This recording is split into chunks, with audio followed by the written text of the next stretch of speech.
천사가 롯에게 말했습니다. 이제 곧 하나님께서 소돔을 멸하실 터이니 내게 속한 권속이 있으면 누구든지 다 끌고 성 밖으로 도피하라고 말을 했습니다. 그 말을 듣고 롯이 제일 먼저 자기 사위를 찾아갔습니다. 그리고 자신이 천사로부터 들은 이야기를 전하고 빨리 함께 피신할 것을 권했죠. 그런데 사위들이 장인이 될 롯의 말을 전혀 듣지 않았습니다. 농담으로 여겼습니다. 그 원어 차하크라고 하는 말은 희롱한다는 뜻이라고 했습니다. 그러니까 장인 이야기를 농담으로 듣는 정도가 아니라 오히려 그 말로 인해서 장인을 희롱한 것이죠. 소돔에 살고 있을 때 자식 앞에서 롯의 아버지로서의 권위는 전혀 지켜지지 않았습니다. 동틀 때가 되었습니다. 이제 해가 뜨면 하나님의 심판이 시작되는 것입니다. 심판 직전이죠. 그런데도 롯은 소돔에서 빠져나갈 생각을 하지 않고 계속 미적미적해요. 그래서 천사가 재촉했습니다. 빨리 너 나가야지. 그러지 아니하면 롯이 멸망당할 때 너도 함께 멸망당할까 두렵다. 그런데도 롯은 지체했단 말이죠. 천사의 말을 듣고 사위에게 찾아가서 야, 니네들 나하고 같이 피신하자. 이 이야기는 무슨 이야기라고 그랬습니까? 하나님께서 이 성을 멸하실 것이라는 그 이야기를 머리로는 이해했습니다. 그러면 빨리 나가야 되는데, 그런데도 그 소돔에 남아있는 것 때문에 미적미적하고 지체한다는 건 어떤 의미라고 그랬습니까? 머리로는 이해했는데 마음이 움직이지 않는단 말이죠. 우리가 하나님의 말씀을 머리로만 이해하면 이와 똑같은 사람이 됩니다. 하나님의 말씀이 우리의 심령에 차야, 그 말씀이 우리 심령판에 새겨져야, 그 말씀이 우리의 마음을 견인해야 삶이 따라가는 것입니다. 롯이 계속 미적미적하니까 천사가 롯과 그의 아내 그리고 두 딸을 손으로 낚아채워서 끌어내었습니다. 성 밖으로. 똑같이 하나님의 은혜를 받고 같은 신앙의 길을 가는데도 아브라함처럼 깨닫는 대로 자발적으로 가는 사람이 있는가 하면 매일 매를 맞고 끌려가는 사람도 있다고 했습니다. 참된 신앙은 깨달은 대로 자발적으로 가는 것이면 두말할 나위가 없지요. 그것이 성숙한 신앙입니다. 롯 식구를 성 밖으로 끌어낸 뒤에 천사가 롯 식구에게 이렇게 말했습니다. 도망해서 생명을 보존하라. 생명을 보존하라. 네가 지금 소돔에서 미적미적하고 소돔에 있는 것에 대해서 미련 가지는 것은 너를 죽이는 것이라는 겁니다. 너 생명보다 더 귀한 게 없다는 거예요. 여러분, 이 세상에 수없이 많은 사람들이 있고 살아가는 삶의 양상이 다 다릅니다.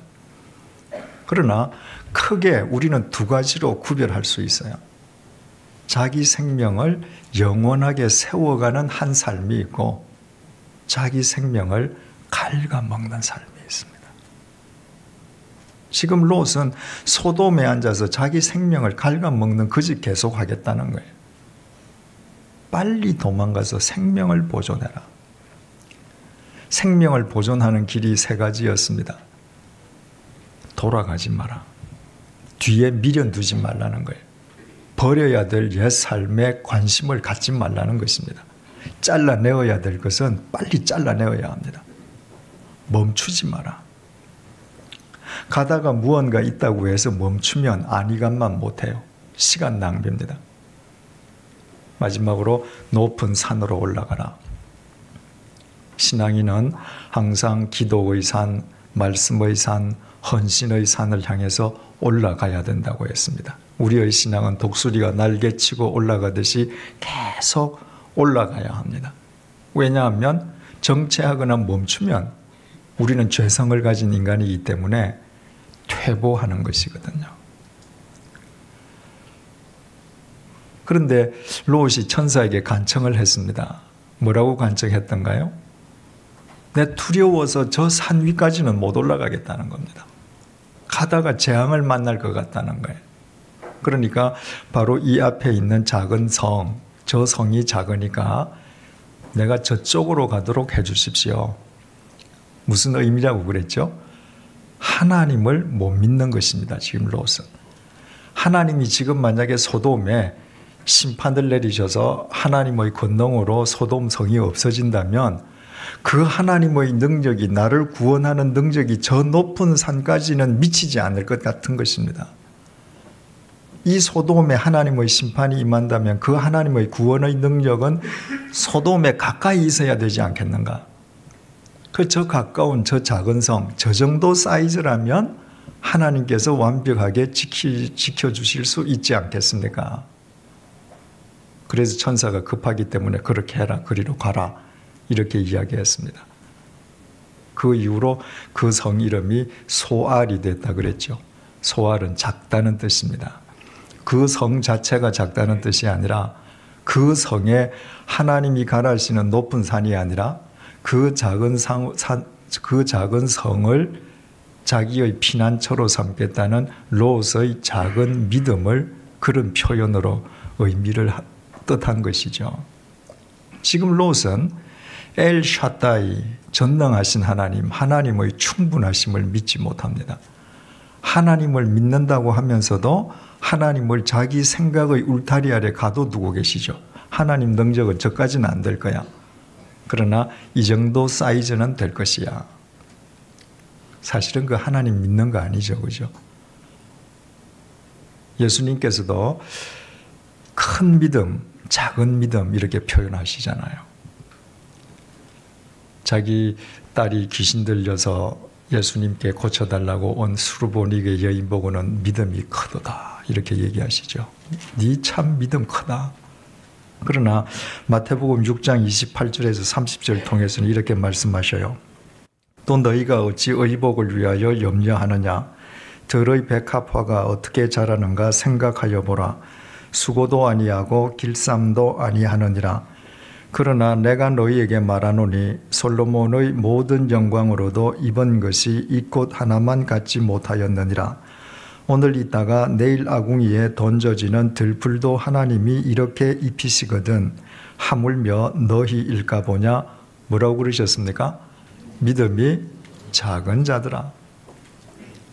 사람 믿음이 다 똑같지 않다는 것입니다.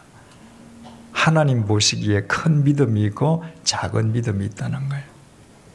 롯은 소알성으로 들어갔는데 그야말로 하나님을 믿는다고 하면서도 소갈머리 없이 엘샤다이를 믿지 못해서 작은 믿음으로 소알을 선택했습니다. 그런데 작은 믿음이라는 건 구체적으로 뭘 의미하는가? 작은 믿음을 지니고 있을 때 그 결과가 어떠한가? 오늘 본문이 그것을 보여주는 것입니다. 23절 보시겠습니다. 롯이 소알에 들어갈 때에 해가 돋았더라. 15절 보실까요? 15절 동틀 때에 지금 막 이제 해가 뜨려고 할 때예요. 그죠? 천사가 롯을 재촉하여 이르되 일어나 여기 있는 내 아내와 두 딸을 이끌어내라. 이 성의 죄악 중에 함께 멸망할까 하노라. 그러나 롯이 지체하매. 지금 동이 트기 직전인데 롯이 미적미적했단 말이죠. 그래서 천사가 재촉하였음에도 불구하고 롯이 지체했습니다. 그러니까 거기서 미적미적하고 지체를 했는데 그 소돔에서 나와서 소알성에 들어갈 때 해가 지금 떠오르는 거예요. 그러니까 그 짧은 시간에 롯이 소알성까지 이르렀다고 하는 것은 소돔과 소알이 지극히 가까운 지근거리에 있었음을 의미하는 거죠. 그러니까 롯은 저 정도 성이면 하나님의 능력이 나를 아마 구원해 주실 수 있지 않겠나. 그리고 지금 그 성으로 들어갔는데 해가 돋았습니다. 어제 떴던 해하고 똑같은 해가 지금 떠올랐습니다. 그런데 그날 해가 떠오르면서 무슨 일이 있었는가?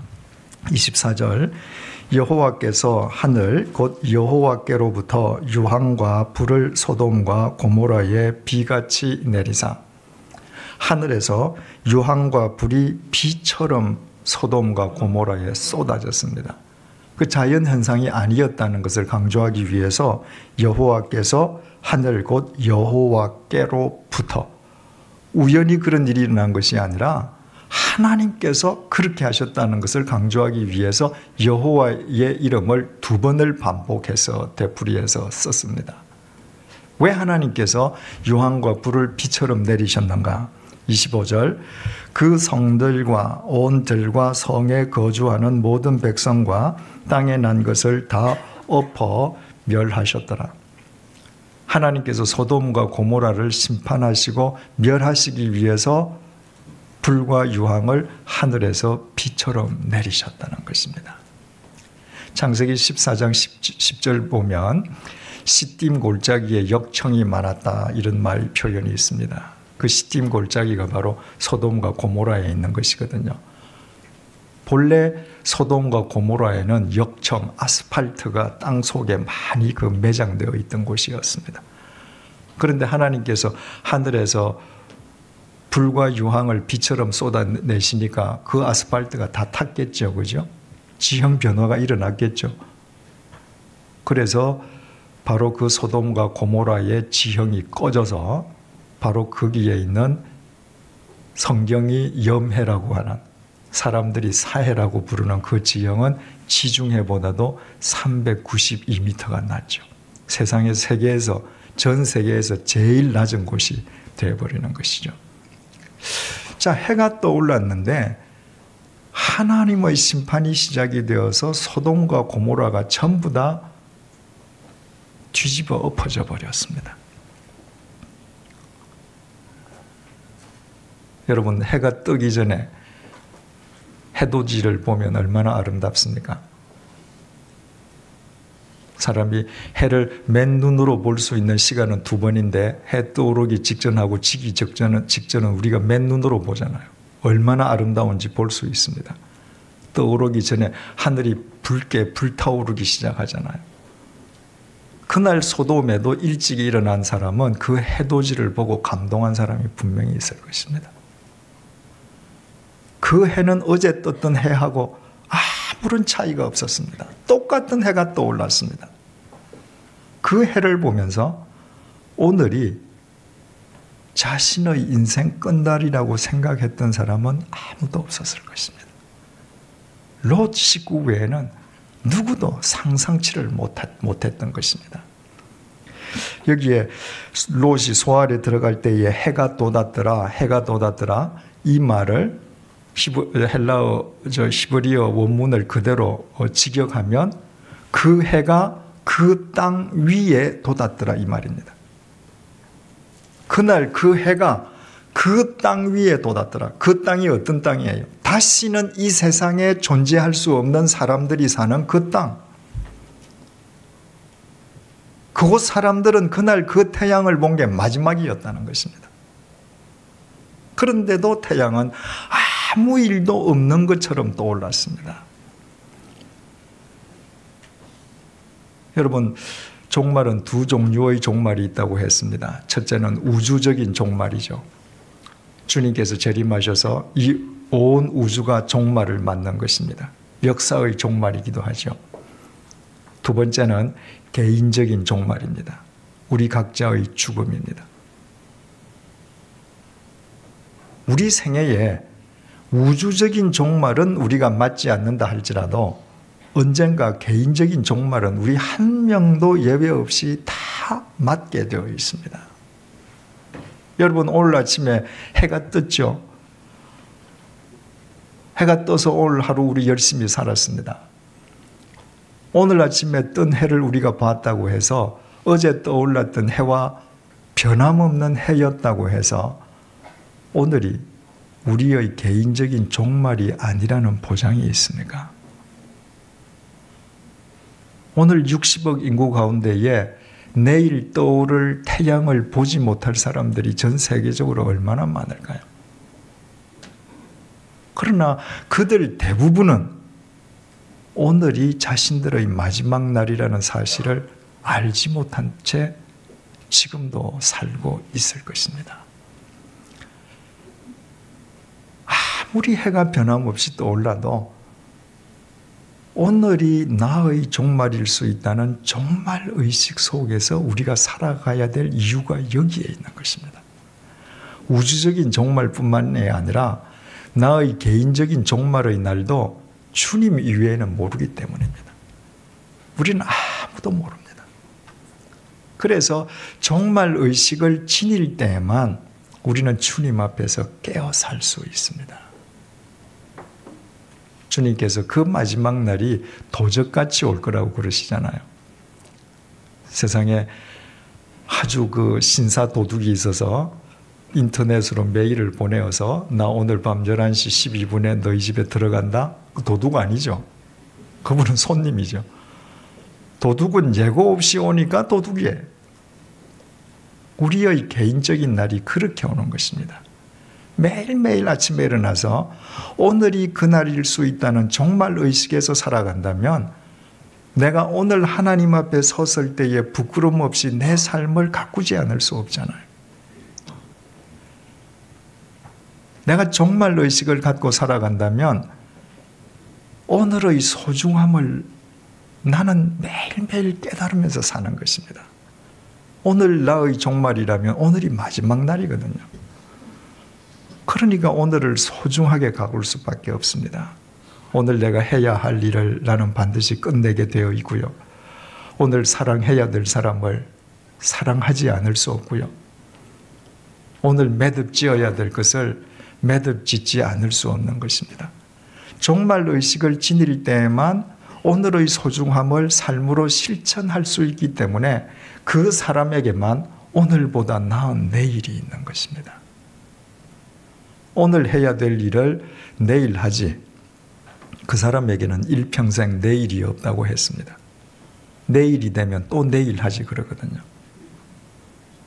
그래서 그런 사람에게는 절대로 오늘보다 나은 내일이 있을 수 없습니다. 오늘보다 나은 내일이 있기 위해서는 오늘의 소중함을 알아야 되는데 그 오늘의 소중함은 오늘이 종말일 수 있다는 사실을 내가 받아들일 때에만 가능할 수 있는 이야기인 것이죠. 25절을 다시 보겠습니다. 그 성들과 온 들과 성에 거주하는 모든 백성과 땅에 난 것을 다 엎어 멸하셨더라. 엎어 멸하셨다. 여러분, 하나님께서 하늘에서 불과 유황을 내리셔서 그 소돔과 고모라를 멸하시는데 왜 엎으셨다는 말을 왜 해요? 히브리 말로 하파크라고 하는 것은 뒤집어 엎었다는 얘기예요. 하나님께서 그냥 썰어버리셨다 이렇게 말씀하시지 않고 뒤집어 엎으셨다 이렇게 이야기합니다. 뒤집어 엎어져야 항상 새로운 질서가 생겨나기 때문입니다. 예수님께서 마지막 주간에 예루살렘 성으로 올라가시지 않습니까? 그리고 올라가셔서 예루살렘 성전에 들어가셔서 하신 일을 마태복음 21장 12절이 이렇게 증거합니다. 예수께서 성전에 들어가사 성전 안에서 매매하는 모든 사람들을 내쫓으시며 돈 바꾸는 사람들의 상과 비둘기 파는 사람들의 의자를 어떻게 하셨다고요? 둘러 엎으셨다. 지금 장사하는 사람들 좌판이 있습니다. 비둘기 파는 사람들이 비둘기 놓고 하는 그런 그 소쿠리들, 그런 것들이 놓여 있는 의자, 또 그 사람들이 앉아 있는 의자들 치워버리시면 되잖아요. 그런데 성경은 그렇게 표현하지 않고 둘러 엎으셨다 이렇게 이야기합니다. 치우면 언제든지 또 가져다 놓을 수 있잖아요. 둘러 엎는다고 하는 것은 다시는 못하게 하시는 동작을 표현할 때 둘러 엎는다고 합니다.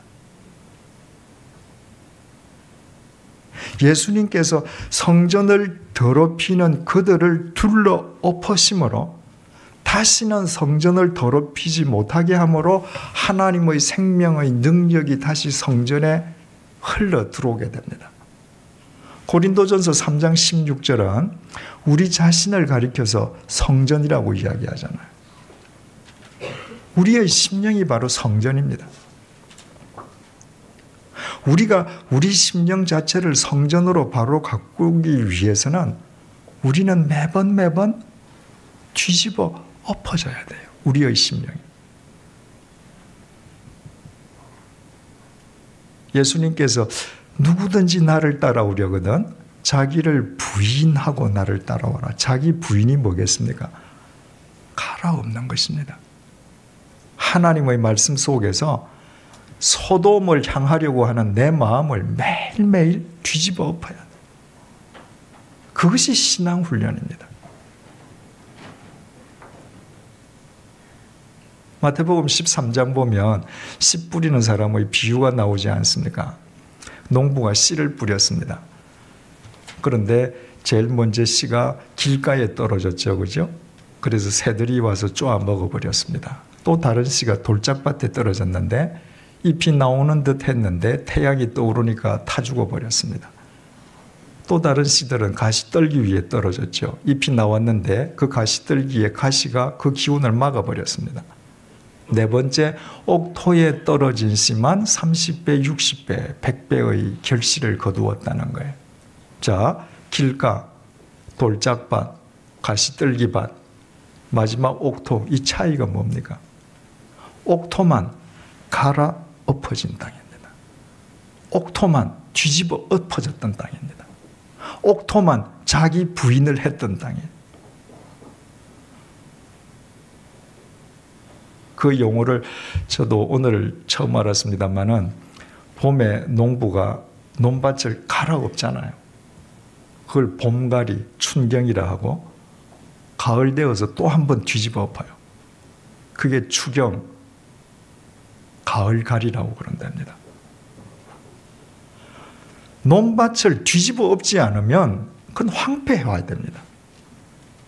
돌짝밭하고 다를 바가 없습니다. 왜 소돔과 고모라가 이런 땅이 되었는가? 그 땅에 사는 사람들이 하나님 앞에서 자기의 심정들을 뒤집어 엎지 않았기 때문입니다.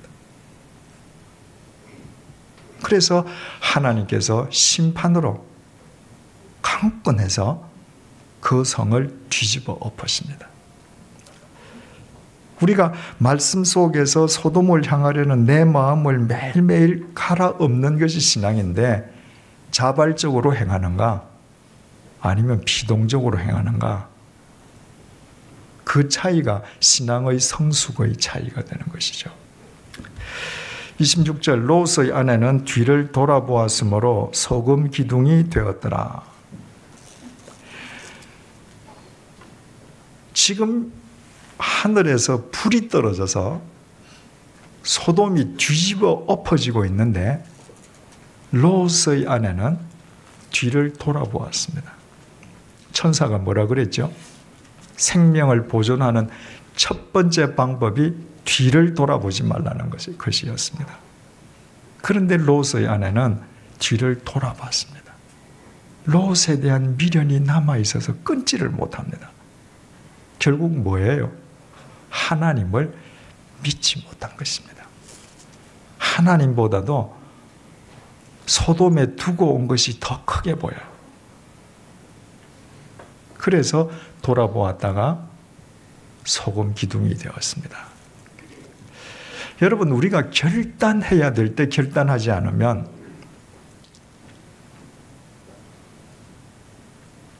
내가 버려야 될 때 무엇인가 버리지 않으면 그 손해는 다른 사람이 입지 않습니다. 그 손해는 내가 보는 겁니다. 롯의 아내가 끊어야 될 것을 끊지 못하고 미련을 지니고 있을 때 옆집 사람이 소금 기둥이 된 것이 아닙니다. 그 본인이 소금 기둥이 되었습니다. 그 본인이 영원히 생명을 상실했습니다. 그래서 롯의 아내가 소금 기둥이 되었는데 지금도 소돔이었던 그 땅에 가면 소금 산도 많고 소금 바위들도 있고 그렇죠. 그런데 왜 하나님께서 롯에 대한 관심을 끊지 못해서 뒤돌아본 롯의 아내를 소금 기둥이 되게 하셨을까? 나무 기둥이나 쇠 기둥이 아니라 왜 하필이면 소금 기둥이 되게 하셨을까? 우리가 곰곰이 생각해 보면 그 속에서 하나님의 깊은 교훈을 깨달을 수 있게 되죠.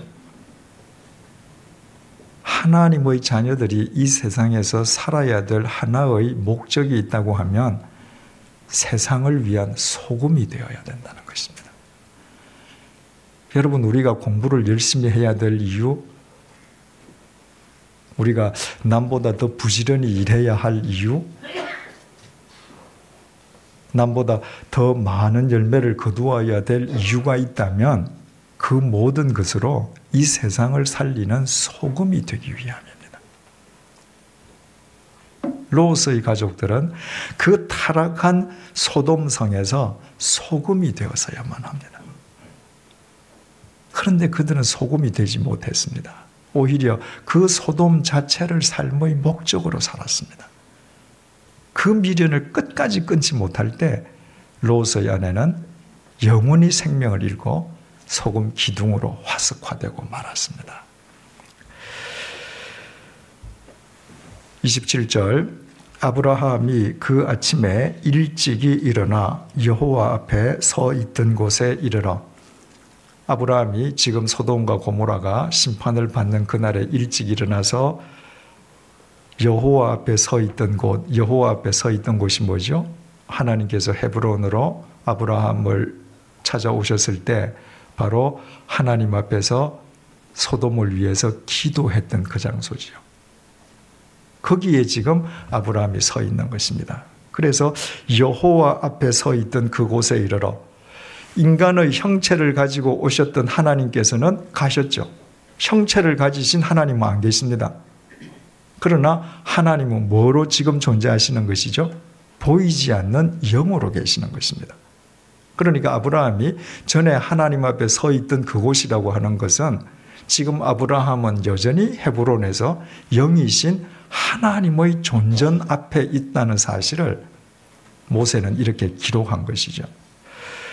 28절, 소돔과 고모라와 그 온 지역을 향하여 눈을 들어 연기가 옹기가마의 연기같이 치솟음을 보았더라. 바로 아브라함은 영이신 하나님 앞에 서서 지금 불타는 소돔과 고모라를 쳐다보고 있습니다.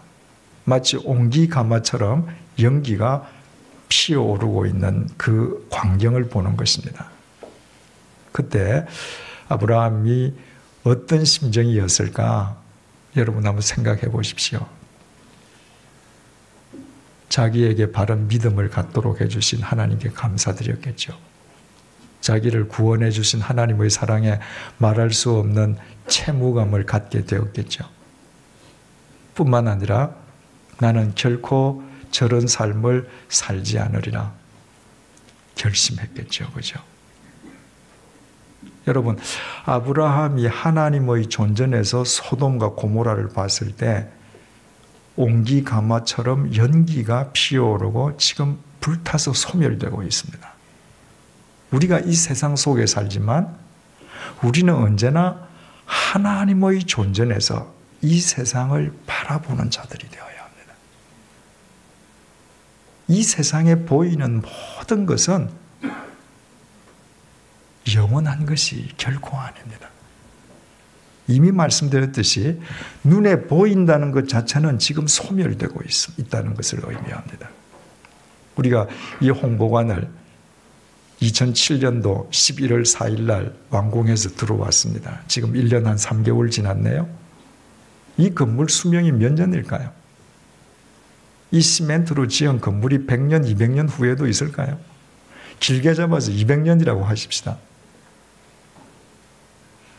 지금 이 건물은 200년이라는 그 나이를 향해서 지금 계속 쇠퇴해 가는 겁니다. 소멸되어 가는 겁니다.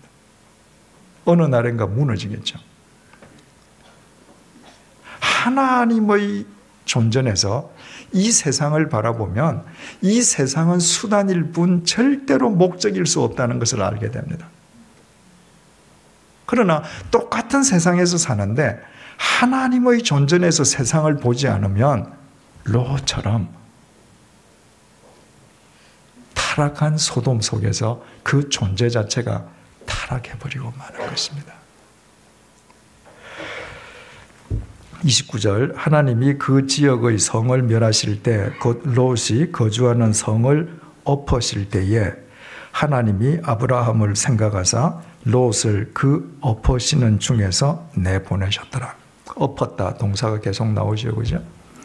그런데 하나님께서 소돔을 그렇게 둘러 뒤집어 엎으시는데 왜 롯 가족은 하나님께서 살려주셨는가?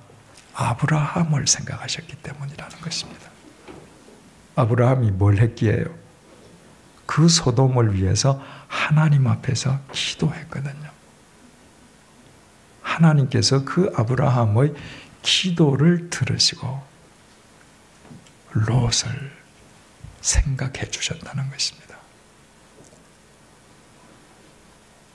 야고보서 5장 16절 보면 의인의 기도는 역사하는 힘이 크다고 그래요.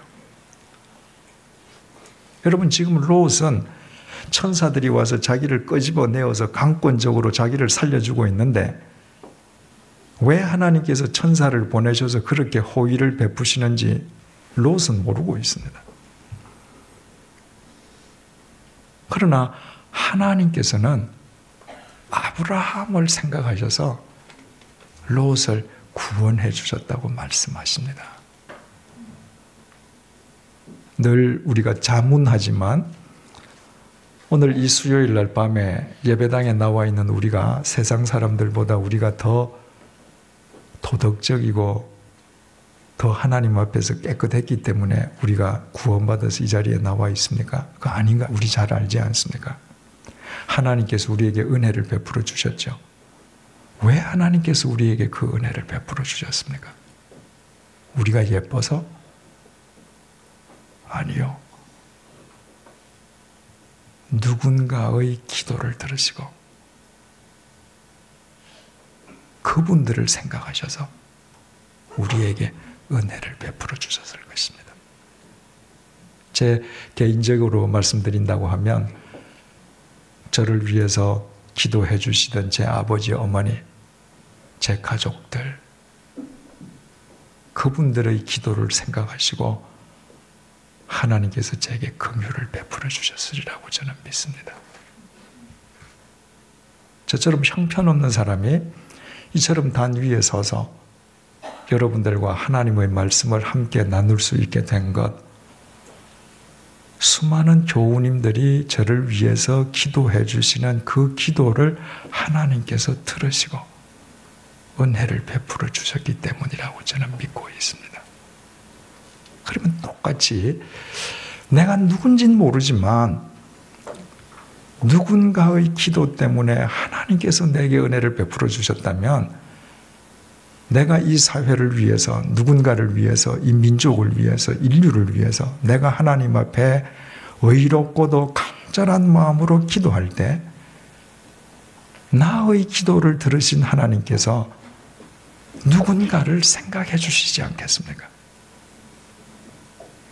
만약에 나의 기도를 통해서 내 생애에 단 한 사람이라도 인생이 새로워진다면 나의 기도로 인해서 이 사회의 한 부분의 역사가 바뀌어진다면 하나님 앞에서 그리스도인으로 그보다 더 보람된 일이 어디에 있겠습니까? 우리가 기도하되 나 자신의 울타리에서 벗어나서 우리가 다른 사람을 위해서, 나라를 위해서, 민족을 위해서, 인류를 위해서 중보 기도해야 될 이유가 여기에 있는 것이죠. 그리스도인에게는 그것이 가장 값진 열매를 하나님 앞에서 거두게 되는 첩경이기 때문인 것입니다.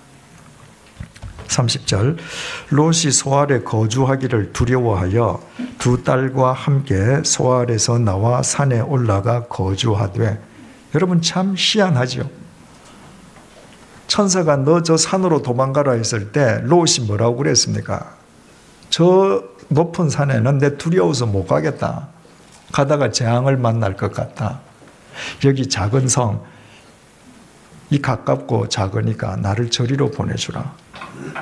그러니까 하나님의 능력이 저 먼 곳까지는 임하지 않지만 소돔에서 가까운 소알까지에는 임하실 것이라고 생각하고 소알로 들어가지 않았습니까? 그런데 동트기 전까지 지체하다가 해가 떠오를 때 벌써 소알에 도착했으니까 소돔성과 소알성은 거의 붙어 있었다는 것을 우리가 알게 된다고 그랬죠. 가서 소돔이 불타는 거 다 봤겠죠. 보고 나니까 또 겁이 납니다. 못 있겠어요. 이제 다시 산에 가겠다는 것입니다. 보세요. 작은 믿음은 믿음이 아니라 불신입니다. 소돔이 롯이 작은 믿음으로 소알을 선택한 것처럼 겉으로는 보이는데 작은 믿음이라도 있었더라면 그 소알에 계속 있어야죠. 작은 믿음은 불신하고 구별되지 않는다는 사실이 여기서 드러납니다. 들어갔는데 그 성을 하나님께서 지켜주신다는 보장이 없는 것 같아요. 무섭습니다. 그래서 믿음으로 산에 가는 것이 아니라 불신해서 두려워서 산으로 올라갔습니다. 올라가는 동기가 전혀 달랐습니다.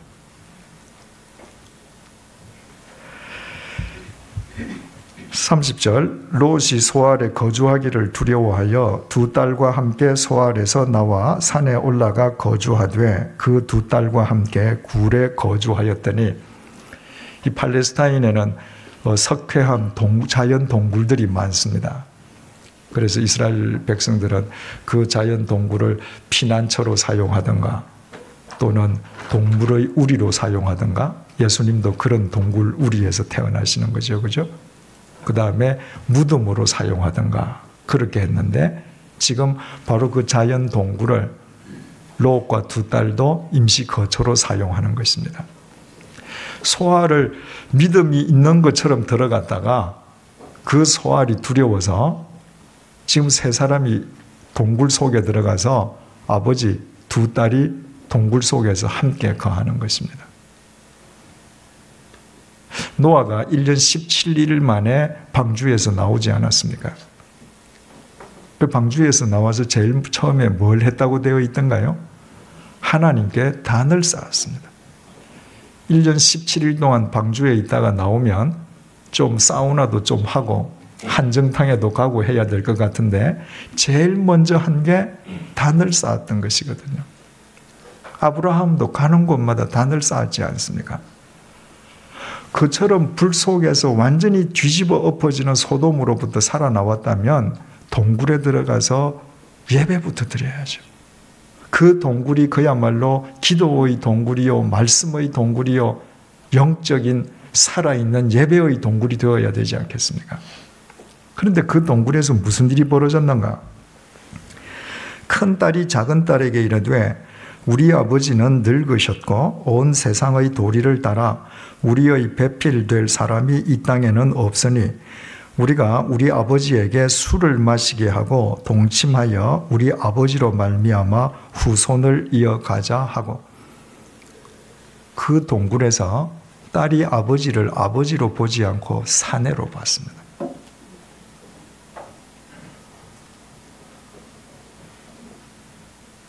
후손을 우리가 갖기 위해서 아버지를 범하자. 그건 하나의 명분이죠.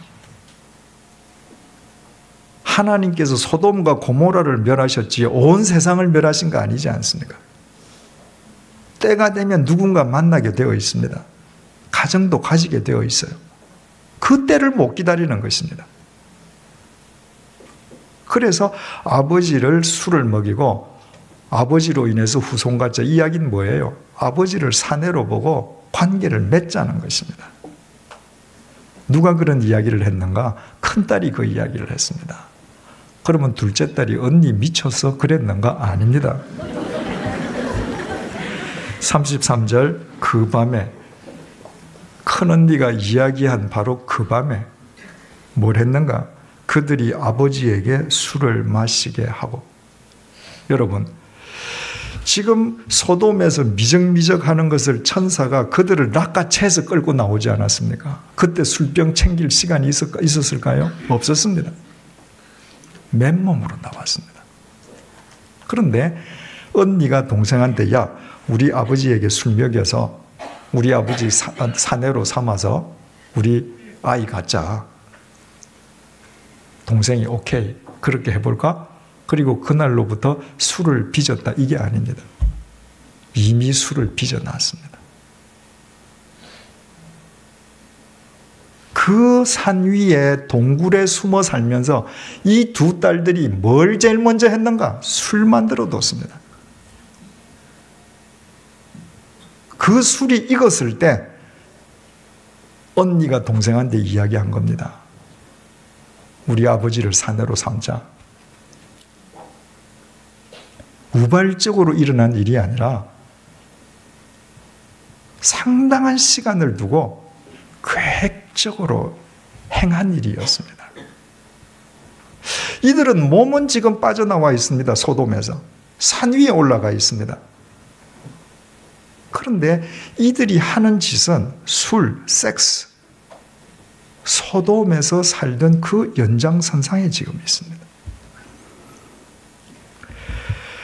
그 밤에 그들이 아버지에게 술을 마시게 하고 큰딸이 들어가서 그 아버지와 동침하니라. 그러나 그 아버지는 그 딸이 눕고 일어나는 것을 깨닫지 못하였더라. 여러분, 이 장면을 여러분 머릿속에서 그림을 그려보십시오. 동굴 속에 롯이 있습니다. 젊은 두 딸이 있습니다. 두 딸은 지금 아버지를 아버지로 보지 않습니다. 아버지가 인사불성이 되도록 술을 마시고 정신을 잃으면 아버지를 범하겠다고 아버지에게 술을 먹입니다. 그 아버지를 보는 이 두 딸들의 눈초리가 맑은 빛일까요? 아닙니다. 그 딸들의 술을 아버지가 받아먹고 있습니다. 뭘 할 때까지? 인사불성이 될 때까지. 필름이 끊겨서 자기 딸과 동침을 하고도 깨닫지도 못할 정도까지 딸의 술을 좋다고 받아먹고 있습니다.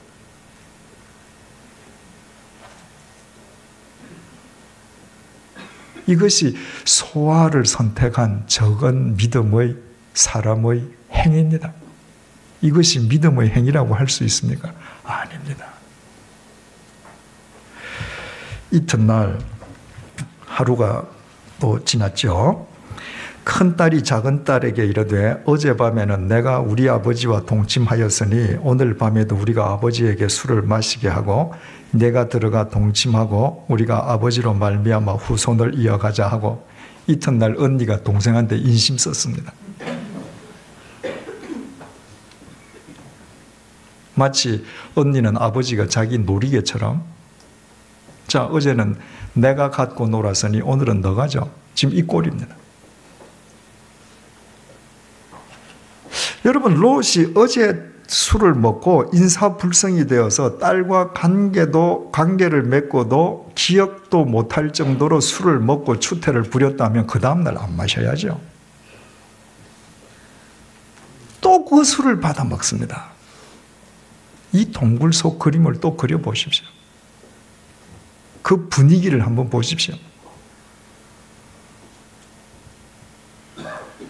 여러분, 혹시 우리의 삶의 터전이 그런 분위기 속에 있는 것은 아닙니까?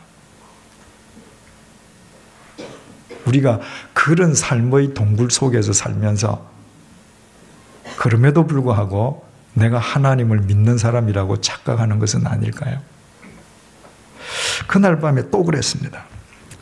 35절, 그 밤에도 그들이 아버지에게 술을 마시게 하고 작은 딸이 일어나 아버지와 동침하니라. 그러나 아버지는 그 딸이 눕고 일어나는 것을 깨닫지 못하였더라. 우리가 창세기 3장 배울 때 죄의 확산성에 대해서 배우지 않았습니까? 하나님께서 금하시는 그 선악과를 하와가 먼저 따먹고 나서 나 혼자 죄 지었구나. 나 혼자 회개하고 하나님 앞으로 가야지. 그게 아니었잖아요. 남편도 좋죠. 그죠? 그런데 롯의 딸들은 언니가 먼저 죄를 짓고 동생도 죄를 짓게 만듭니다. 우리 삶에서 어떤 모양이라도 죄를 끊어내겠다고 하는 믿음의 결단이 없으면 내가 죄 짓는 것은 나 혼자의 죄로 끝나는 것이 아니라 반드시 누군가를 끌어들이게 되어 있습니다. 그게 죄의 속성이라는 거예요. 36절 롯의 두 딸이 아버지로 말미암아 임신하고, 자, 이틀 동안 딸들이 주는 술을 받아 먹고 롯이 큰딸 작은딸과 차례대로 연거푸 관계를 맺고도 본인은 필름이 끊어져서 하나도 기억도 못한다는 거예요. 그런데 주위 사방에 아무도 없는데, 나하고 두 딸, 세 식구밖에 살지 않는데 두 딸들이 아이를 가졌다는 거예요. 배가 불러옵니다. 누구의? 이건 내 애라는 게 그냥 드러나지 않습니까? 그러면 그 사실을 롯이 알고 하나님 앞에서 가슴을 치면서 회개했는가?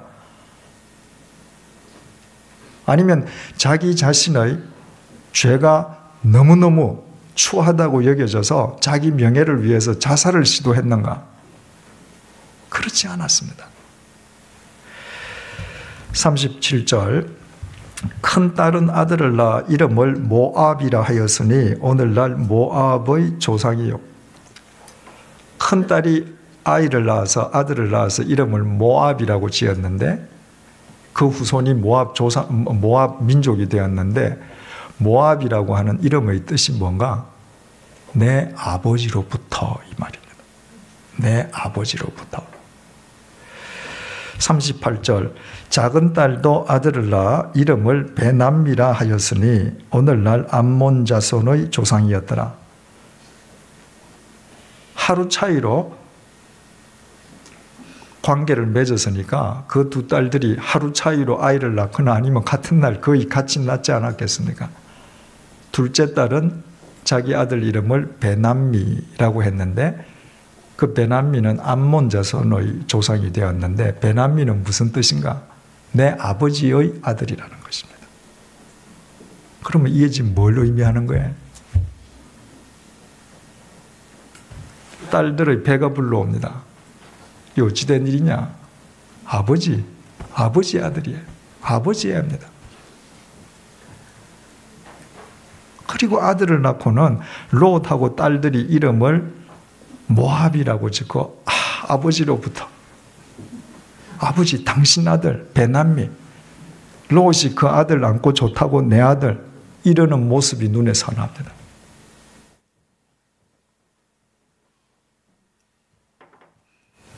롯은 이후에 창세기에서 등장하지 않습니다. 이것을 끝으로 사라졌습니다. 왜? 이 이야기만으로 그 이유는 알 필요 없잖아. 알 가치도 없거든요. 롯을 보세요. 지난 시간에도 말씀드렸지만 같은 날 아브라함과 함께 하란을 떠나서 가나안 땅에 뿌리를 내렸었는데, 눈에 보이는 소돔에 가서 세상의 욕정을 위해서 살다가 어떻게 됐습니까? 아내 잃었죠. 사위 잃었죠. 두 딸을 잃었습니다. 두 딸이 눈앞에 살아있지만 그 딸입니까? 아니에요. 이제는 아버지 딸 사이가 아닙니다. 평생을 수고하고 땀 흘리면서 일했던 거 소돔에서 다 날려버렸죠. 하나님을 목적으로 살지 않으면 하나님 부르시는 날 여러분 뭘 건져갈 것이 있겠습니까? 다 잃어버립니다. 내가 하나님을 목적으로 삼지 않으면 내 자식 수가 많을 수도 있고 내가 평생 번 돈이 태산처럼 많을지 모르지만 그것이 인간관계를 다 뒤틀어 놓습니다. 그리고 그것까지도 다 없어져 버리고 마는 거예요. 그러면 롯이 딸들과 관계해서 낳은 그 모압하고 벤암미 그 후손들 모압 족속과 암몬 족속들은 어떻게 됐는가? 신명기 23장 3절입니다. 암몬 사람과 모압 사람은 여호와의 총회에 들어오지 못하리니 그들에게 속한 자는 10대뿐 아니라 영원히 총회에 들어오지 못하리라. 여기에 총회는 하나님 아버지 당신의 백성 선민인 이스라엘 총회를 의미합니다. 모압 암몬은 영원히 하나님 자녀의 총회에 들어오지 못한다. 그리고 이 모압 암몬이 나중에 하나님의 백성인 이스라엘 백성들의 대적 민족이 되는 것이죠. 롯은 자기 당대에 자기 아내, 사위, 딸들만 이런 것이 아닙니다. 한평생을 이 세상을 살고 지나갔는데 그 흔적으로 말미암아서 자기의 후손까지도 하나님 앞에서 다 상실했습니다. 보십시오.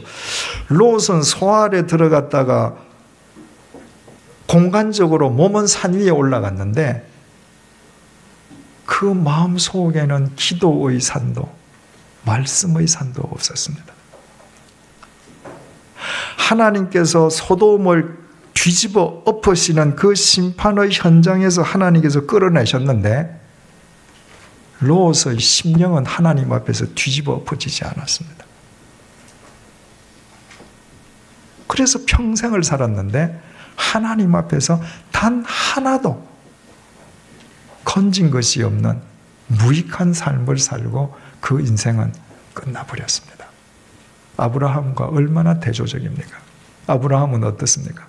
헤브론에서 하나님을 향해서 살지요, 그죠? 그가 자기가 잘못되었다는 것을 깨달을 때 그는 자기의 심령을 뒤집어 엎잖아요. 그래서 하나님과 교제합니다. 그때 아브라함 그는 보잘것없는 한 인간에 지나지 않았지만 그 후손들이 하나님의 백성이 되고 그 후손을 통해서 예수 그리스도가 이 땅에 오십니다. 자기 후손이 하나님의 총회에 들지 못하는 모압과 암몬 자식이 되는 민족이 되는 롯과 얼마나 대조적입니까? 여러분, 이왕 우리가 이 땅을 한번 스쳐 지나간다면, 이왕 이 땅에서 한번 산다면 롯처럼 살아서는 안 되지 않겠습니까? 여러분의 삶뿐만 아니라 여러분의 후손 자체가 하나님께서 쓰시는 하나님의 도구가 되는 사람들로 이어져 가기를 원하십니까? 그렇다면 우리 모두 아브라함처럼 하나님의 말씀 앞에서 매일매일 우리의 심령을 옥토로 갈아엎으십시다. 소돔을 향하려고 하는 우리의 마음을 시시각각 갈아엎으십시다. 그때 우리는 부족하지만 옥토로 갈아엎어진 우리의 심령 속에 좌정하고 계실 하나님의 영이신 그분으로 말미암아 하나님의 역사가 우리의 삶을 통해 우리의 후손을 통해 이 땅 위에 아름답게 드러나게 될 것입니다. 기도하시겠습니다. 하나님 아버지, 아브라함과 롯이 같은 날 하란을 떠났습니다. 같은 날 가나안에 정착했습니다. 그러나 그곳에서 갈라진 삶의 결과가 너무나도 엄청나게 달랐습니다. 롯은 소돔에서 모든 것을 잃었습니다. 소돔에서 나왔지만 사랑하는 아내를 잃었습니다. 사위도 잃었습니다. 딸과의 관계도 뒤틀려 버렸습니다. 그의 모든 후손들이 하나님을 대적하는 민족이 되고 말았습니다. 주님, 롯은 하나님께서 뒤집어 버시는 소돔에서 몸은 살아나왔지만 하나님의 말씀 앞에서 자기의 심령을 뒤집어 엎는 일을 하지 않았습니다. 몸은 산 위에 앉아 있었지만 그의 심령 속에는 기도의 산도, 말씀의 산도, 헌신의 산도 없었습니다. 주님, 그래서 그는 인간 가운데에 가장 치욕스러운 인간, 가장 수치스러운 인간, 가장 불쌍한 인간의 삶을 살다가 허망하게 그 인생이 끝나고 말았습니다. 주님, 하나님의 존전에 서서 이 세상을 바라보게 도와주옵소서.